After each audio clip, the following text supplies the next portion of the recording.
주 안에서 여러분을 문안합니다.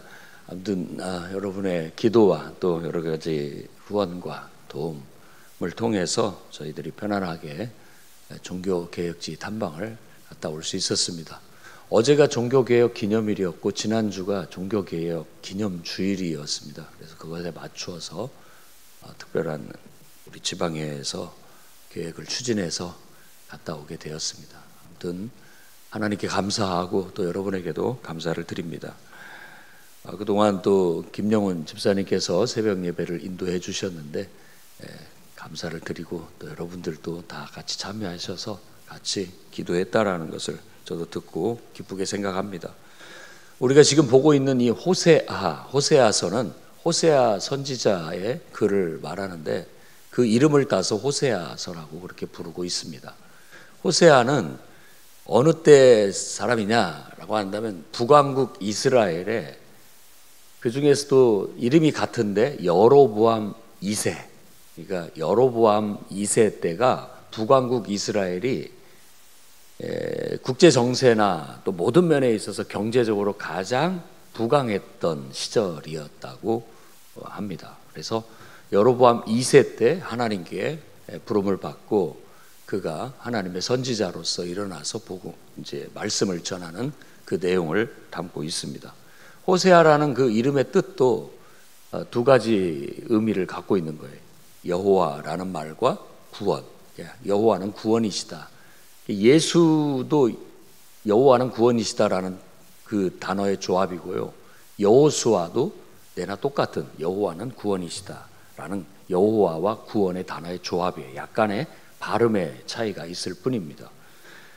이 호세아서에 우리가 딱 듣자마자 느끼는 것은 옛날에 그 불렀던 복음성가 탕자처럼 방황할 때도 애타게 부르시는 그 찬양의 세 번째 3절에 나오는 음탕한 저 고멜과 같이도 방황하던 나에게 주님이 이렇게 나를 찾아오셨다. 오 주님 나 주님께 돌아갑니다.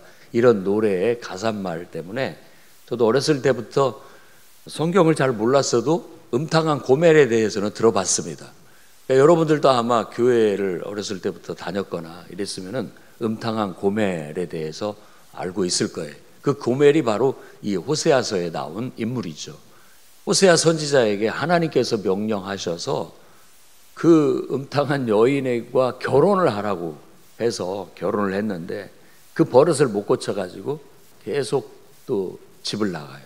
그리고 그런 과정에 또 가서 다시 달래서 또 데려오고 그런데 또 다시 나가고 이러기를 반복하는 그런 여인, 그 여인이 바로 고멜이라는 여인이었습니다. 그 고멜과의 관계 속에서 세 자녀를 낳게 되는데 첫째 아들이 이스르엘이라고 그렇게 얘기해서 이스르엘은 그 여로보암이 그 왕조가 수도로 만들었던 그 성읍을 이스르엘이라고 그렇게 합니다. 네, 이스르엘이라는 그 말 자체가 엘이라는 말은 하나님이라는 뜻이고 이스르라는 말은 이제 이렇게 뿌리다. 좋게 말하면 씨앗을 뿌린다라는 긍정적인 의미를 가지고 있지만 나쁘게 말하면 하나님께서 흩으셨다. 이런 의미를 갖게 되는 거예요. 그래서 이중적인 의미로 쓰이는데 이 호세아서에서는 나쁜 의미로 쓰이는 거죠. 하나님이 이 백성을 흩으신다라는 그런 의미로 쓰시는 겁니다. 그리고 두 번째 이제 딸을 낳았는데 루하마라고 해서 루하마라는 말은 긍휼을 입은 자라는 뜻이에요. 그러니까 우리는 하나님의 긍휼을 입어야 살 수 있어요. 하나님의 은혜가 없으면 우리가 흔히 쓰는 말은 그냥 은혜죠. 은혜가 없으면 우리가 어떻게 살아가겠습니까? 주님이 그래도 은혜를 베풀어 주시고 주님이 우리를 좀 불쌍히 여겨주시고 주님이 우리 기도를 들어주시고 우리 형편을 돌봐주셔야 우리가 살아가는데 하나님의 은혜로 살아요. 그분이 우리에게 베푸신 긍휼로 살아요. 그래서 우리는 하나님을 섬기며 긍휼을 입은 자였는데 로가 들어간다라는 말은 부정어예요. 아니다 이런 뜻이에요. not, 영어로 not.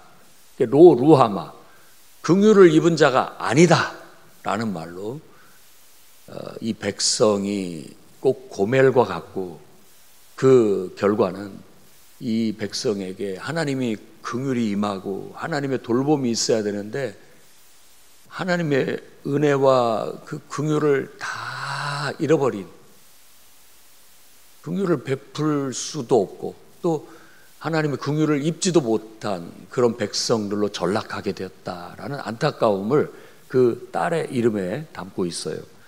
그 다음에 세 번째 아들을 낳았는데 그 이름을 로암미라고 합니다. 로암미. 암미는 암이라는 말 자체가 내 백성이란 뜻이에요. 백성. 미가 붙으니까 내 백성 이런 뜻이에요.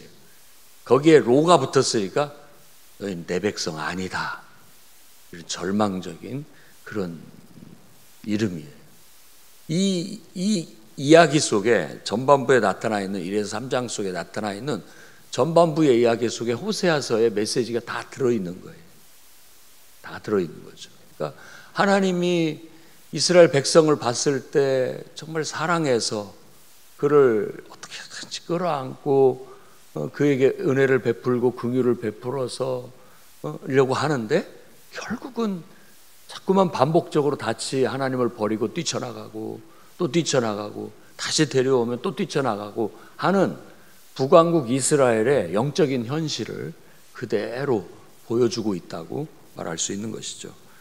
그래서 그 뒤에도 계속해서 하나님은 이스라엘 백성의 죄악에 대해서, 상태에 대해서, 영적인 상태에 대해서 호세아 선지자를 통해서 예언을 합니다. 그 중에 인상적인 것이 세 가지 비유로 이스라엘 백성의 영적인 상태를 얘기해요. 하나는 달궈진 화덕, 뜨겁게 달궈진 화덕 같다. 그러니까 그 달궈진 화덕 위에다가 가끔 이제 우리도 여행 그런 관련 TV 프로라든지 유튜브 같은 걸 보면 이게 흙 같은 것을 이렇게 달궈가지고 그 위에다가 밀가루를 이렇게 쫙 발라가지고 얇게 걷어내는 거 있잖아요.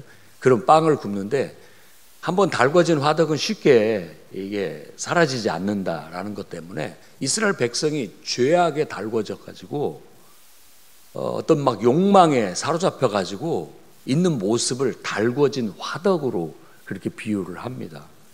한번 곰곰이 생각해 보십시오. 얼마나 적절한 비유인지. 인간이 뭔가에 푹 빠지거나 중독됐거나 헤어나오지 못하는 것이 꼭 달궈진 화덕 같아요. 쉽게 사라지지가 않아요.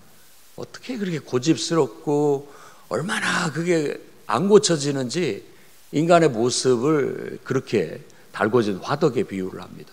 두 번째 비유는 뭐냐면 뒤집지 않은 전병, 우리 붙인 게 붙이는데 한쪽으로만 계속 붙이다 보니까 한쪽은 타고 위에는 뭐 덜 익고 그런 모습으로 얘기하고 있어요. 그것도 똑같은 그런 비유인 것이죠.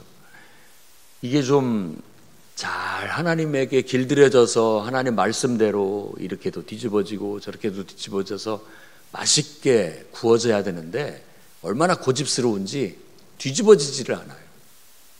그러니까 한쪽으로 그냥 타 들어가는 그런 안타까운 모습을 보여주고 있는 거죠. 우리도 어떤 사람의 인생을 볼 때 꼭 그런 모습이 보여요. 저것만 고치면 딱 되겠는데 어째 저렇게 저것을 못 고치고 고집스럽고 저게 안 되나 하는 그런 안타까운 마음이 들죠. 하나님의 백성을 볼 때도 똑같은 마음이 드는 거예요.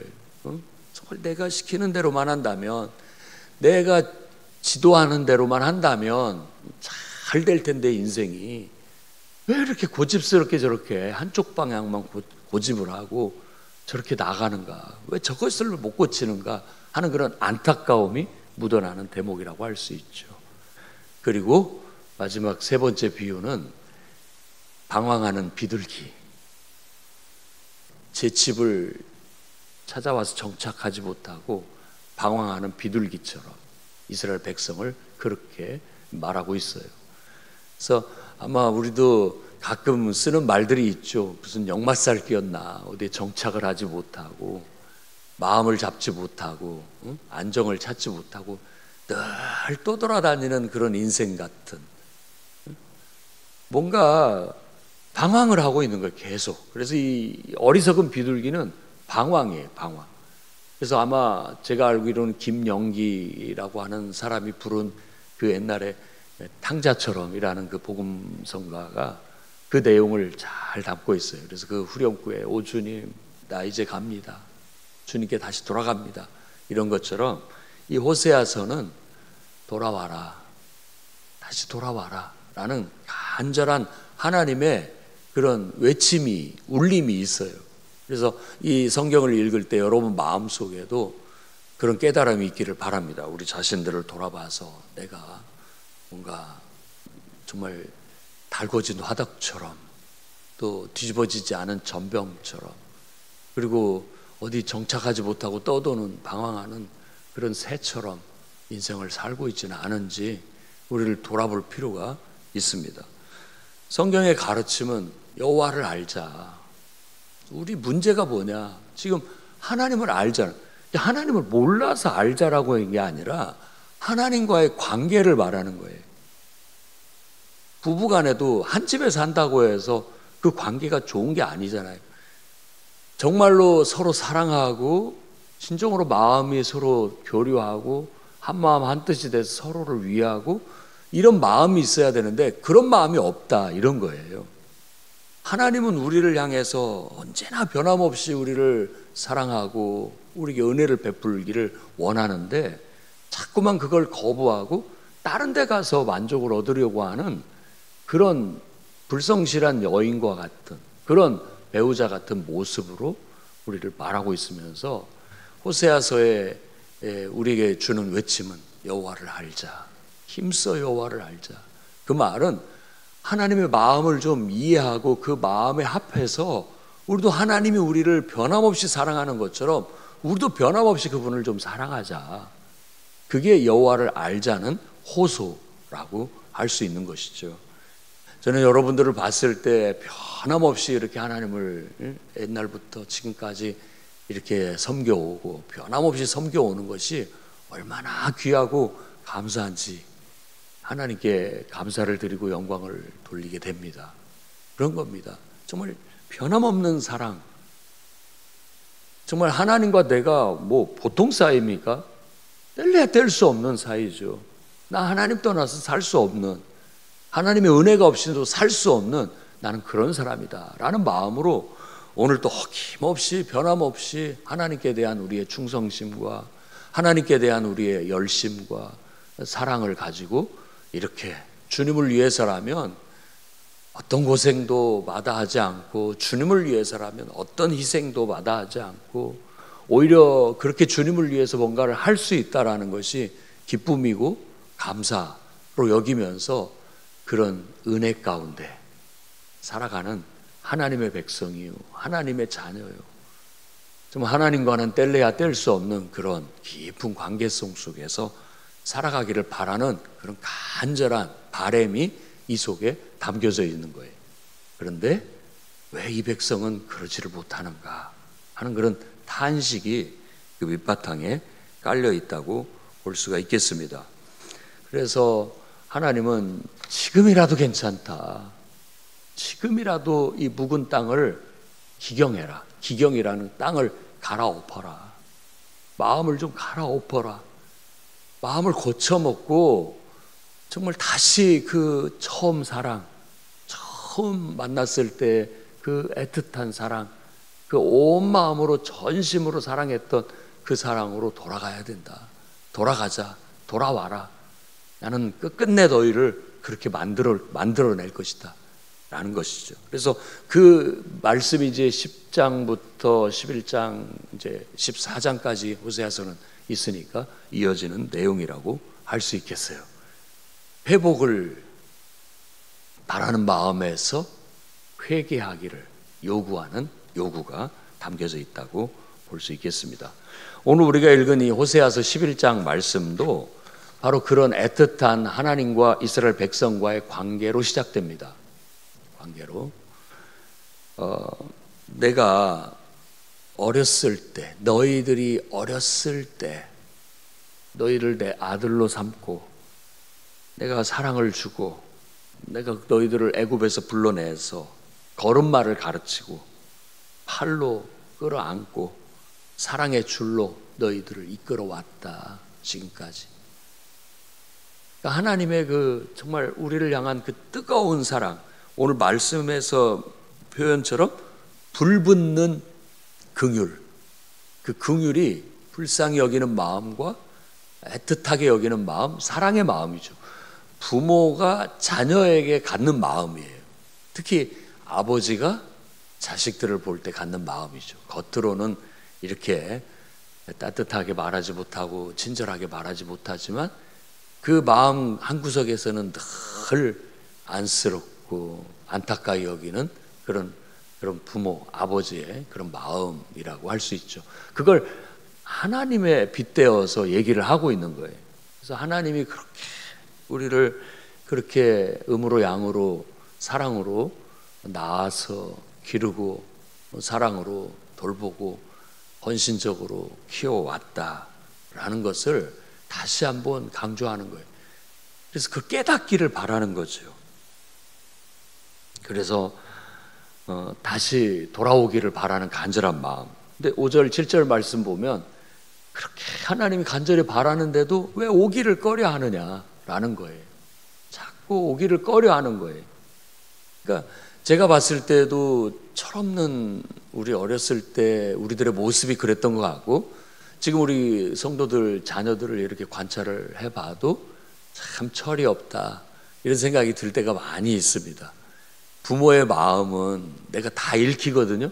근데 자녀의 마음도 읽혀요. 근데 꼭 이런 것 같아요. 부모는 막 어떻게든 자녀를 잘해주고 좋은 길로 이끌려고 하는데 자녀는 묘한 그 반항심이 있는 것 같아요. 싫어하죠. 달궈진 화덕 같고 뒤집지 않은 전병 같고 뭔가 모르게 방황하는 비둘기 같은 그런 모습이 보여요. 우리들이 다 그렇게 우리도 어렸을 때 철없을 때 그렇게 살아왔던 것 같고 지금도 철없는 우리의 아이들이 그런 모습을 보이는데 언젠가는 깨닫고 돌아오기를 바로 선 날이 있을 겁니다. 다 잘 될 겁니다. 하나님께서 그들을 이끌어 주시고 깨우쳐 주시고 긍휼을 베풀어 주시고 은총을 베풀어 주셔서 부모들의 모든 기도와 바람처럼 그들이 다시 올바른 길로 더 나은 길로 정말 복된 길로 하나님의 인도함을 잘 받아서 평탄하고 형통하는 그런 삶을 살기를 바랍니다. 그것도 하나님 아버지의 마음도 우리를 향한 하나님 아버지의 마음도 다 똑같다는 거죠. 똑같아요. 자꾸만 반항하려고 하고 이상하게 어긋나려고 하는 그런 청개구리 같은 심보들을 가지고 있어요. 그럼에도 불구하고 8절 9절 말씀 보면 하나님께서는 내가 어찌 너를 놓겠느냐, 포기하지 않는다. 너희들 버리지 않겠다. 난 끝까지 포기하지 않겠다. 그냥 불붙는 내 마음, 그러니까 그 긍휼, 불타는 열정, 사랑, 그러니까 그것이 때로는 분노로도 표출되고 때로는 긍휼로도 표출이 되는 진정한 사랑이라고 할 수 있는 거죠. 그래서 아마 여러분들도 그 진정한 사랑을 잘 알 거예요. 자식들 때문에 화도 나고 성질도 부려보고 이런 게 진짜 사랑인 것이죠. 진짜 사랑인 거예요. 왜? 정말 너무나 사랑하기 때문에 그렇게 시기할 만큼, 그렇게 화가 날 만큼 그렇게 되는 겁니다. 사랑하지 않는다면 화도 안 나죠. 성질을 부릴 일도 없을 겁니다. 근데 그런 것들이 싫다고 자꾸만 거부하고 더 어긋장 나아가는 그런 모습들을 보면 안타깝게 그지없어요. 여기서 말하는 이제 단어 중에 이스마, 스보임 이런 단어들은 성경을 자세히 읽어야만 알 수 있는 단어들이죠. 그런데 요즘은 성경 사전들이 잘 돼 있기 때문에 검색을 해보면 바로 알 수 있습니다. 소돔과 고모라를 하나님이 심판할 때 소돔과 고모라 지역에 있는 다른 지명이 바로 이스마, 스보임이었어요. 그러니까 그렇게 되게 두지 않겠다라는 거죠. 하나님께서 소돔과 고모라 땅 얼마나 하나님을 거스리고 어긋나고 음탕하고 잘못된 길로 갔습니까? 그러니까 하나님께서 그곳을 불로 심판을 내렸잖아요. 그런데 나는 이 백성을 그렇게 하고 싶지 않다. 내가 이 백성을 그렇게 하고 싶지 않다. 끝내 내가 너희들을 변화시키고 돌이켜서 올바르게 만들겠다라는 간절한 하나님의 그 마음이, 그 의지가 이 말씀 속에 들어있는 거예요. 나는 사람이 아니다. 사람처럼 쉽게 포기하거나 쉽게 변하지 않는다. 이런 말이에요. 사람은 다 쉽게 포기해버리고 쉽게 변하지만 나는 사람이 아니라 하나님이다. 내 거룩함이 너희 안에 있다. 그러니까 나는 너희를 끝끝내 거룩하게 만들어낼 것이다. 거룩한 백성, 내 백성 되게 만들 것이다. 이게 하나님의 열정이에요. 그 하나님의 마음과 우리가 그 뜻에 순종하지 못하면 계속 거기에 갈등과 어려움이 있겠죠. 이스라엘 백성이 당하는 그 연단이 바로 그런 연단이었어요. 우리 성도들에게도 그런 연단이 있을 수 있습니다. 내가 고집스러워서 버리지 못하는 죄악들, 또 고치지 못하는 내 습성들, 어떤 면에서 하나님께 내가 굴복하지 못하고 아직까지도 내가 내 주인인 것처럼 살아가는 것들. 이스라엘 백성에게서는 북왕국 이스라엘에 두 가지가 있었어요. 하나는 금송아지, 베델이라고 하는 곳에 금송아지를 놓고 그게 하나님이다, 너희를 구원한 하나님이다라고 섬기는 것을 하나님이 굉장히 싫어했어요. 그게 바로 이 고멜이 결혼을 했음에도 불구하고 그 옛날 버릇 못 벗어서 다시 또 애 길로 가는 것처럼 이건 우상 숭배와 같다. 금송아지를 가지고서 하나님이라고 섬기는 것에 대해서 계속 그것을 끝끝내 버리지 못해요. 뒤집지 않은 전병처럼 고치지를 못해요. 그거에 대한 거. 그 다음에 또 한 가지는 외국 나라를 의지하려는 거. 힘을 의지하려는 것이죠. 하나님을 의지하기보다도 자꾸만 사람을 더 의지하려고 하고 외세를 더 의지하려고 했던 그 두 가지 죄악에 대해서 얘기를 하고 있고, 그래서 베델이라는 말은 하나님, 집이라는 뜻이거든요. 하나님의 집이에요. 하나님의 집이 아웬, 죄악의 집이라는 오명으로 비웃듯이 이 호세아 입을 통해서 말하는 거예요. 하나님이 계시고 하나님을 섬기면서 거룩한 삶을 살아내야 할 인간이, 하나님의 자녀가 오히려 그 속에 하나님을 한쪽에 치우고 죄악을 두어서 자꾸만 엉뚱한 길로 가니까 인생은 거품같이 돼버리고 인생은 결국은 망가지고 가치가 없어져서 결국 망하고 말 것이다 라고 말하는 것이 이 말씀이에요. 이스라엘이라는 한 나라에 대한 얘기지만 이스라엘을 한 인간으로 봤을 때 우리에 대한 얘기예요. 한 개인에 대한 얘기라고요. 한 개인이 하나님을 믿기로 시작해서 하나님을 잘 섬기면서 하나님 말씀대로 살아야 되는데, 그렇게 마음을 먹고 하나님과의 관계를 시작해서 하나님을 섬기는 삶을 시작을 했는데 어느 날 보니까 완전히 죄의 유혹에 빠져서 자기의 욕망에 빠져서 달궈진 화덕처럼 제 버릇을 못 고치는 거예요. 그리고 한쪽에로만 그 뒤집지 않은 전병처럼 고치지를 못해요. 정말 하나님의 백성으로 안정감을 갖고 하나님을 섬기면서 거룩한 삶의 열매를 맺어내야 되는데, 하나님의 공의를 행하고 하나님의 자비를 열매로, 긍휼과 자비를 열매로 맺어야 되는데 그런 모습이 없어요. 교회를 다닌 지, 하나님을 믿은 지 10년이 되고 20년이 되고 30년이 됐는데도 불구하고 아직도 달라지지를 않아요. 변화가 안 돼요. 고쳐지지를 않아요. 어떻게 해야 됩니까? 하나님은 나는 끝끝내 포기하지 않겠다. 난 네가 변화되기를 바란다. 주님은 그렇게 말씀하고 계세요. 그래서 결국 너희는 사자처럼 나를 따르게 될 것이다. 사자는 모든 짐승들의 왕이잖아요. 하나님이 우리의 왕이 되셔서 자 나와라 하면 애굽의 포로로 끌려간 자들도 돌아올 것이고 아수르의 포로로 끌려간 자들도 돌아올 것이고 다 와서 이곳에서 내 백성으로 다시 정착해서 살게 만들 것이다 라는 게 하나님의 희망이고 하나님의 의지라고 밝히고 있는 겁니다. 오늘 말씀을 통해서 우리도 우리 자신들을 돌아보고 내가 지금 혹시라도 고치지 못하는 죄가 있는가, 아직도 하나님 앞에서 내려놓지 못한 문제는 없는가를 돌아봐야 되겠고, 그 변함없이 우리를 사랑하시는 하나님의 그 사랑을 힘입어서 우리도 처음 사랑을 다시 회복하고, 우리도 정말 변함없이 좋든 싫든 검은 머리 팥뿌리 흰머리 될 때까지 그렇게 서로 살기로 약속한 것처럼 우리도 하나님과 좋을 때도 함께하고 힘들 때도 함께하고 주님을 위해서 고난받는 걸 기뻐하고 정말 연단받는 것을 감사히 여기면서 변함없는 사랑으로 신실하게 살다가 우리 사명 다 마치는 날 주님 앞에 갔을 때 부끄러움 없이 잘했다, 그런 칭찬받는 저와 여러분이 되기를 주의 이름으로 축원합니다. 기도하겠습니다. 거룩하신 주님,